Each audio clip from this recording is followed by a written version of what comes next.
বিএনপির ভারপ্রাপ্ত চেয়ারম্যান জনাব তারেক রহমানের স্লোগান ভোট দিলে ধানের শীষে দেশ গড়ব মিলেমিশে। বিস্তারিত দেখুন গিয়াসউদ্দিনের পাঠানো প্রতিবেদনে। কুমিল্লা ২ হোমনা তিতাস সংসদীয় আসনে নির্বাচনী প্রচারণা শুরু করেছেন বিএনপির মনোনয়ন প্রত্যাশী ওমর ফারুক মুন্না।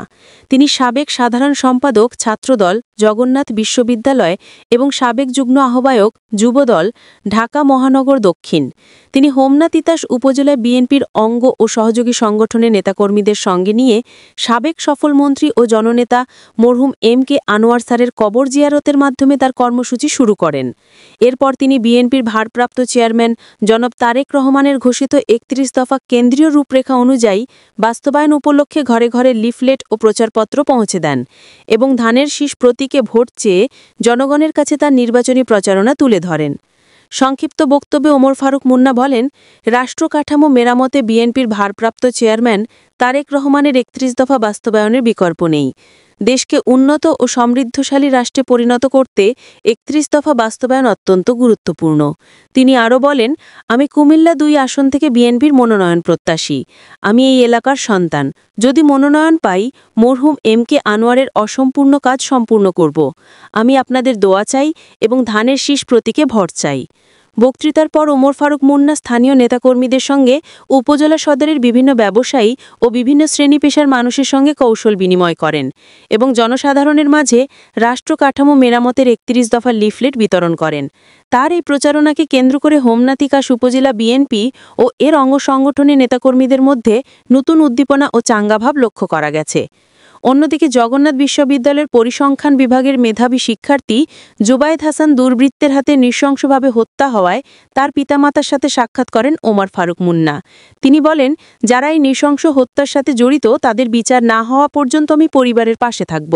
এ সময় জুবায়েদ হাসানের কবর জিয়ারত শেষে লিফলেট বিতরণ ও নির্বাচনী প্রচারণা শেষ করেন। আজকে আমি আপনাদের কাছে একটি আহ্বান করব।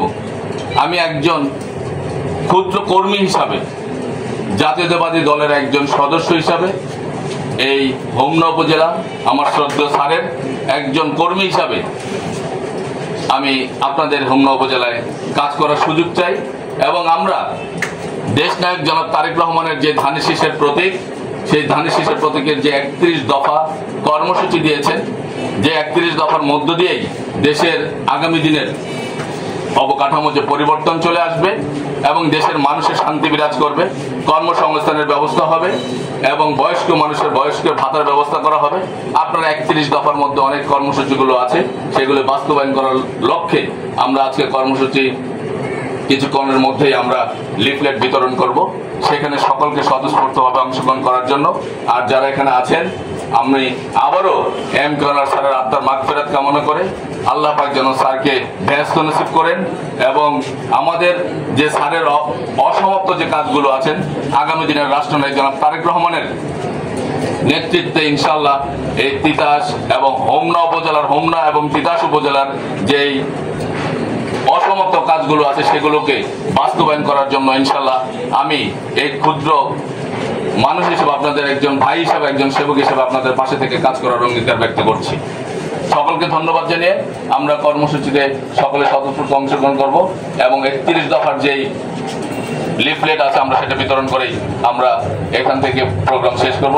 সকলকে ধন্যবাদ জানিয়ে এবং সকলকে সচেতন থাকার জন্য আহ্বান জানিয়ে আমি আমার সংক্ষিপ্ত বক্তব্য এখানে শেষ করছি। খোদা হাফেজ।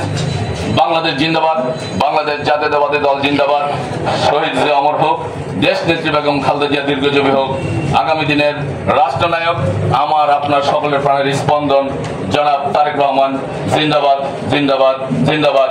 সকলকে ধন্যবাদ। শুরু হতে যাচ্ছে দেশের সবচেয়ে বড় পর্যটন মেলা, ঢাকা আন্তর্জাতিক পর্যটন মেলা ২০২৫। আগামী ২৬ থেকে ২৮ নভেম্বর ফার্মগেট কেআইবি কমপ্লেক্সে ৩ দিনব্যাপী এই মেলায় অংশগ্রহণ করতে পারবে দেশি বিদেশি tour operator, airlines, hotel resort সহ পর্যটন শিল্প সংশ্লিষ্ট বিভিন্ন প্রতিষ্ঠান। আয়োজনে বাংলা ইভেন্ট ইন্টারন্যাশনাল এবং global aviation and tourism journalist association. Media partner channel I. বিস্তারিত তথ্যের জন্য নিচে দেওয়া নাম্বারে যোগাযোগ করুন।